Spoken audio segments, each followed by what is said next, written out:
somebody else will. Change the company, Somebody don't else change you. will. Absolutely. And it's another issue with a lot of people. I'm one of those people that I had that problem. I don't I like change, but I don't like change, because you're comfortable, you know what it is, this devil, as they say, at work, like, Yeah. what the company is all about, the ins, the outs, the good, the bad. You don't know what's going to happen somewhere else. And sometimes that makes you anxious, but you could be missing out on an awesome opportunity because you allowed fear to stifle you and put your feet in quicksand. Let me tell y'all. Well, you just said a word. Here's people tell me that so much. I'd rather stick with the devil I know. Well, what if you don't even have to work for the devil though? Like, or you're not, when you say that, you're not even allowing yourself to see the possibilities of what could be. So many times people come to me and it's like, I don't know. And I'd rather stay, at least it's the devil I know. The grass not always greener on the Rena. other side. Who Hmm. are these people you are speaking to? Okay. If you water the grass, it will be greener. Like, what are you talking about? Like, I just like, What is that grass? Turn it green. I'm like, what are you talking about? If that's your belief, then you cannot complain when you get laughed. Then you cannot complain. I've had people tell me they haven't gotten a raise or any type of increase in 3 years. First of all, now that's a problem because I'm like, so friend, all these increases running around, you got not gotten nickel, Let me tell you nine. who didn't care about that increase. When Netflix and Amazon, all these other places gave me to know that they increased in everything.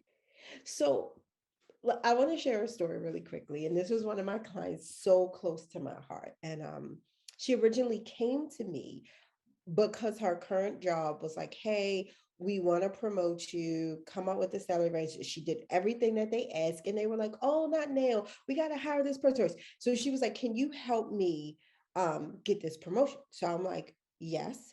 Are you open to that promotion being outside of that company? And she was like, yeah, like, yeah. I was like, I can get you there. But from what she was telling me, I'm like, they're already playing you, right? We worked together. It had affected our confidence. This is one thing we had really worked on her confidence and gave her Yeah. a really easy strategy. And when she was like, you know what, I'm gonna do my best here no matter what, because I know that promotion is out there for me. And she expanded what could happen for her. She wound up, I'll never forget, she called me crying. She got her salary more than what she told me she wanted. So she got that salary, flat base rate. She got a $20,000 bonus in bonus structure, right? She negotiated her certification. So this is six. She didn't even have her certification yet. So this is what I'm telling you. When people think you need more, you can negotiate all of that. She negotiated that it was going to be remote work. I think hybrid. Maybe she had to come in 1 day a week, but she negotiated that. Called me crying. I typically don't get emotional, but it touched my heart so much. I got emotional too. 2 months later, she DM'd me that she had just closed on her new house. This is the impact when you're talking about the grasses isn't greener on the other side. You're not even thinking about what could happen to you, how your life could improve on the other side. That new house is waiting for you on the other side of that negotiation table. About to get me emotional. Right? Like we Because don't you know my story. Like, right. it's so Like connect with parallel. somebody. I think I get emotional with Yes, we people get all the emotional time. because my story is so similar to that person. And I remember when I got the call from my current employer about my salary, I called you. Then I got an opportunity to do a different role with the organization, and there was an increase. And I'm like, let's raise. And then it was like it was the different role in less than a year, right?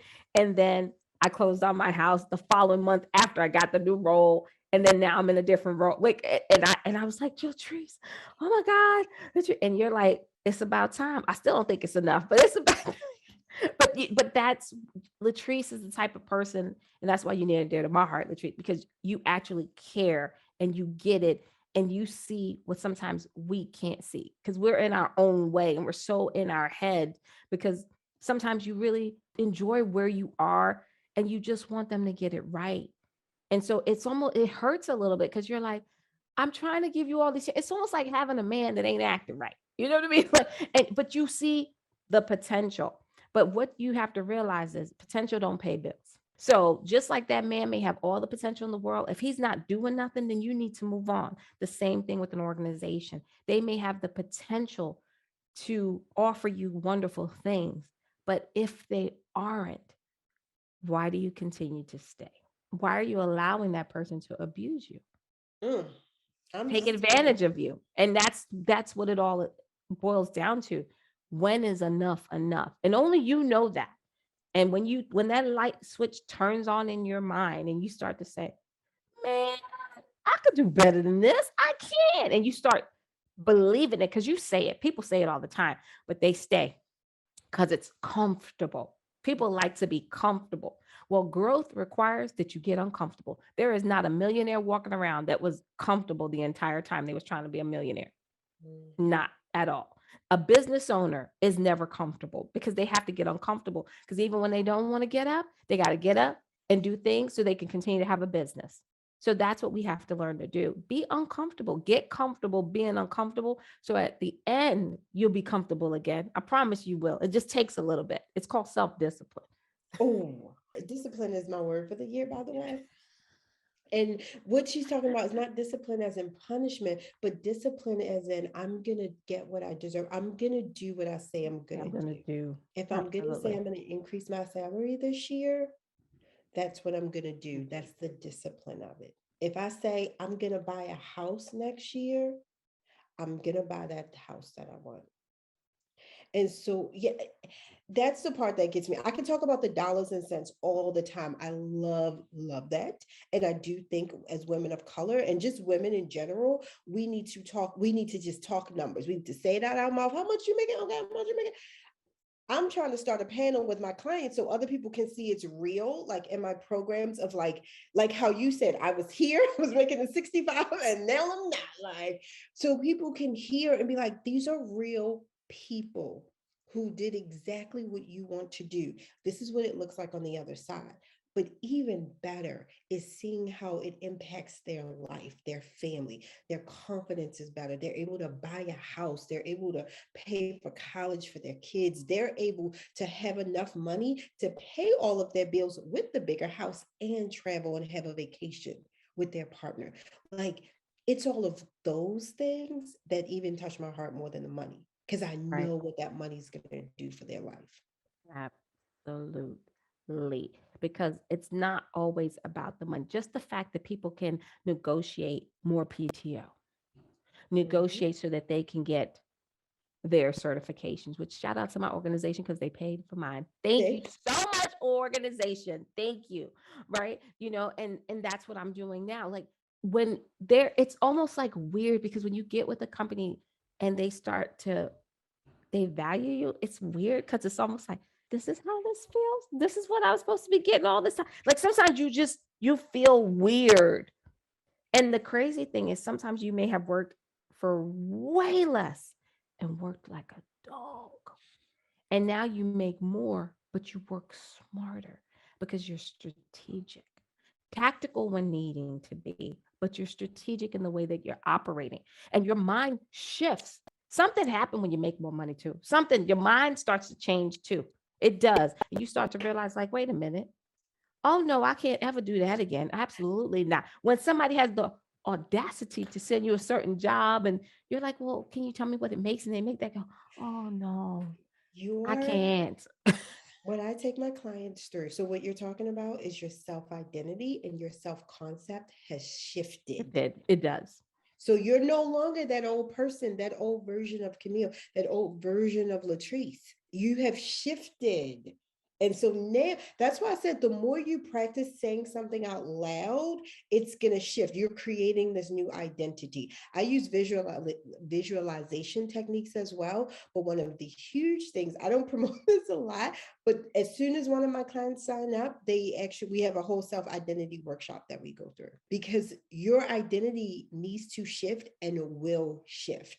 A $50,000 increase is life changing, but a $50,000 increase at a company that values you, that will allow you to have PTO and work remote, challenges your old identity. It challenges your worthiness and my value. Do they see something in me I don't see in myself? So Can I really do this? It will trigger that imposter syndrome. So that's what Camille's talking about. Like your identity will shift, and it's not just the money, it is the process. So like being comfortable with being uncomfortable, right? That's part of your identity shifting. You being able to ask for the money, that's part of your identity shifting. You being even understanding, I am going to negotiate. If they don't come correct, I'm going to negotiate. Or even like if they give me the salary, but you know what? I want to work remote, or I want them to pay for my coaching, or I want them to pay for my certification. Just committing to doing that, your identity is shifting. you It's see so me many writing. reasons you need to, yeah, your identity. This is some of the things people don't really talk about, is that identity shift that happens, that has to happen. You be True. like, oh, I'm work. I call it like efficient. I got this whole thing on like hard work now. I'm like, you done paid your dues. My women who make the six figures actually, like to Camille, what she just said, work less. It's a different type of work. They're Yeah. not drained, they're not Yeah. exhausted, It's and they work got a life different balance. concept of the work they're gonna do for the money.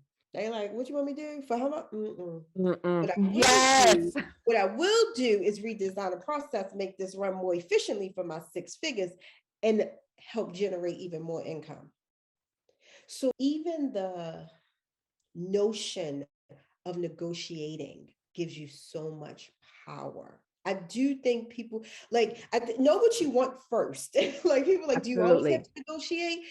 Sometimes it's just an ask. Negotiation is back and forth. Correct. Sometimes, like that, my one client, they were like, what do I need to hire you? What do you need? When you come correct and you're building your brand and you're doing that internal work and your identity is shifting, you're practicing what you want, you know how to say it out loud, all of these things that they're not teaching you in school about negotiations, you could get what you want, like I said, before that ink is even dry. You got to know. Now, negotiation is back and forth. It's okay. You can be uncomfortable. And that means, how they're like, well, let me think about it. Let me take this back to the director. Let me see if I can get this approved. And you got to sit in that middle term. That's uncomfortable. What Mm. you don't want to do is be like, I'm gonna go. I've had people like, LaTrice, I'm gonna go back and tell them that's okay. You just Mm-mm. gonna sit here and be uncomfortable. If you want, I don't know, place to do go. Like, what do you want to do in this meantime? But what you're While you not gonna shifting do, this, you're not gonna not go tell gonna them you're do not gonna accept that. You are right. gonna It's stick like, to you know your what? I guns. was just joking. I'll take it anyway. She Mm-mm. said she gonna talk to finance. Let them talk to finance. Finance come back. You asked for 15,000 more. They said we can give you 10.5. 10,500. Now you say, do you want to take it? Do you want to say, I'll take that? And can you pay for? Can I get 1,500 towards my HR certification? That's the power of negotiation. What Camille is telling you about is this uncomfortableness. It is. I I love negotiating to some point. I do. I'm not gonna lie, but I still get uncomfortable. I still get uncomfortable, But I right? think that's a good thing. It's a good I thing. do. I think that's a good thing.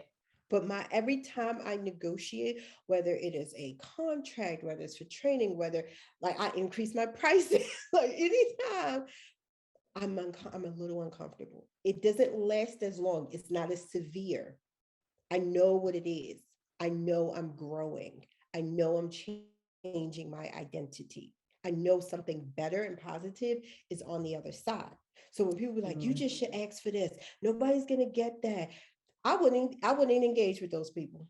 Thank you. Say that again. I wouldn't engage with them. Yes, People like, because my cousin said, and my uncle said, ooh, my mother it's said, people no, in you're your own not supposed to camp, ask for more than what the right? ask is.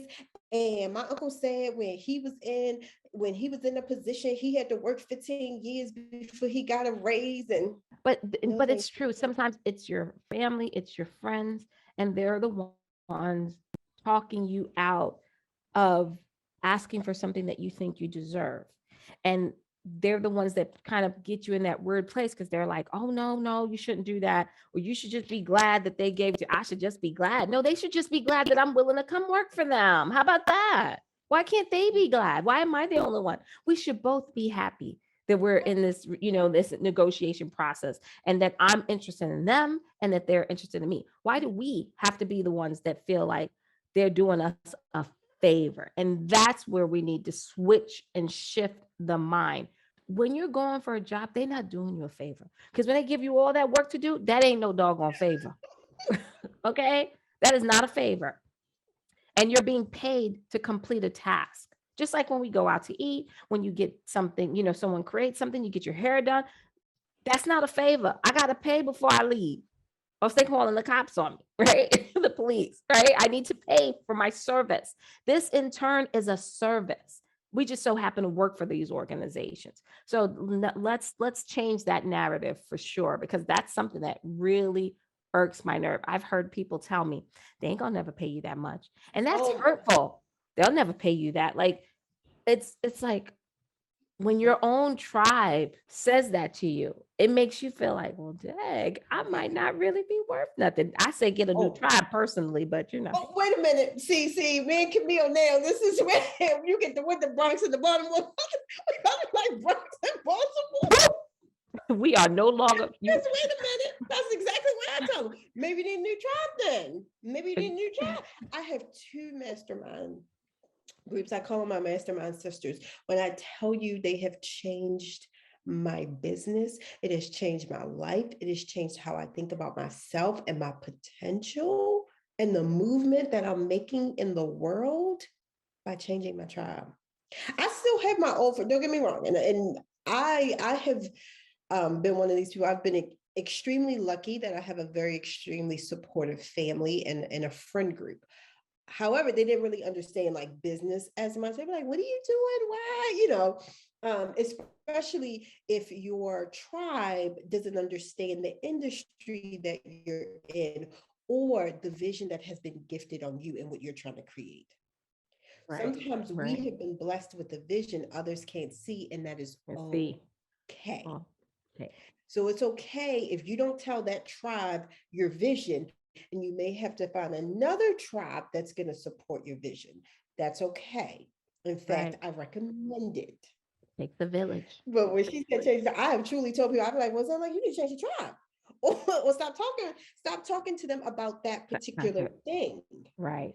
And I will say this as we kind of close up. So that same story with my client who got the $50,000 increase and bought the house, when she was in the thick of it, I always call this like she's evolving. When she was in the thick of it,